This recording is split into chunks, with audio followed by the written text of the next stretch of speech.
안녕하십니까. 이어서 충북 뉴스입니다. 올해부터 직매립이 금지된 수도권 생활 폐기물이 충북 등 비수도권에서 소각 처리될 것으로 알려지면서 갈등이 큽니다. 소각 정보를 투명하게 공개하는 등 제도 개선으로 주민들의 환경권 보호 대책을 마련해야 한다는 목소리가 큽니다. 보도에 이만영 기자입니다.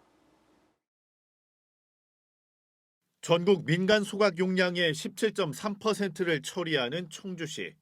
올해부터 수도권에서 생활 폐기물 직매립이 금지돼 그 쓰레기가 청주에 더 유입되는 것 아니냐는 우려가 커졌습니다. 청주시는 이달 들어 수도권에서 유입된 생활 쓰레기가 아직은 없다고 밝혔습니다. 민간 소각업체 2곳은 관련 계약을 진행 중이고 한 곳은 실제 반입까지 이어지진 않은 것으로 파악하고 있습니다.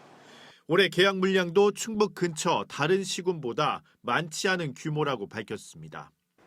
청주권 민간 소각업체가 수도권 생활 쓰레기를 처분하는 건 올해가 처음이 아닙니다.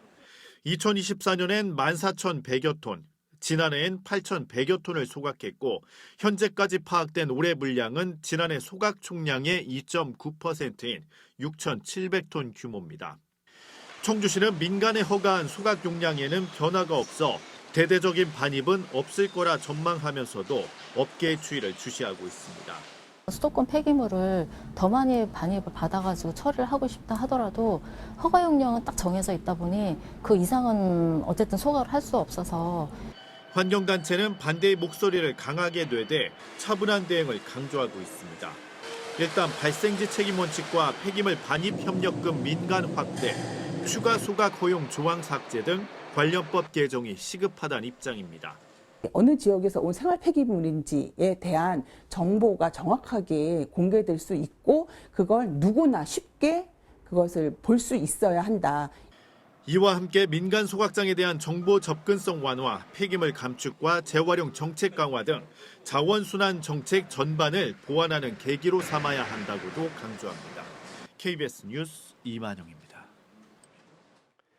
오늘 오후 3시 10분쯤 증평군 증평읍의 한 상가 건물 1층에서 불이 나 40대 A씨가 전신 화상을 입고 병원으로 옮겨졌습니다. 불은 20여 분 만에 꺼졌습니다. 경찰은 A씨가 불을 지른 것으로 보고 방화 혐의로 입건하는 등 정확한 경위를 조사하고 있습니다. 청주지방법원은 불법 대부업체의 청주 수금팀에서 일한 27살 안모 씨에게 징역 2년을, 나머지 공범 11명에게 징역 4개월에서 1년 6개월의 실형 또는 집행유예를 선고했습니다. 안 씨 등은 2022년 불법 대부업체 수금책 등으로 일하면서 채무자들을 협박하고 최대 5,000%가 넘는 고금리 이자를 받아 챙긴 혐의로 재판을 받았습니다.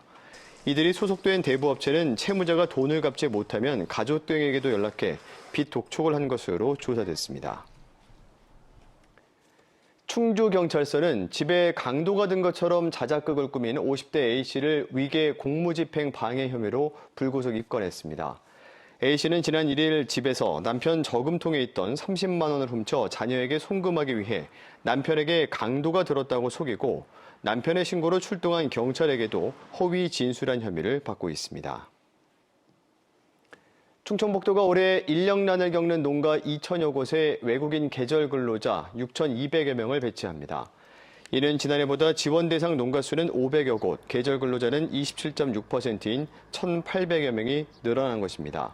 또 농협이 외국인 근로자와 직접 계약한 뒤 영세 농가 등에 파견하는 공공형 계절 근로 사업도 지난해 청주, 충주, 괴산, 영동, 단양에 이어 올해 제천과 단양이 추가돼 7개 시군에서 운영됩니다.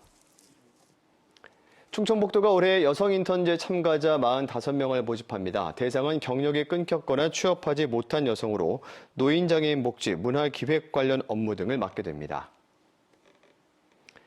충북 뉴스였습니다. 고맙습니다.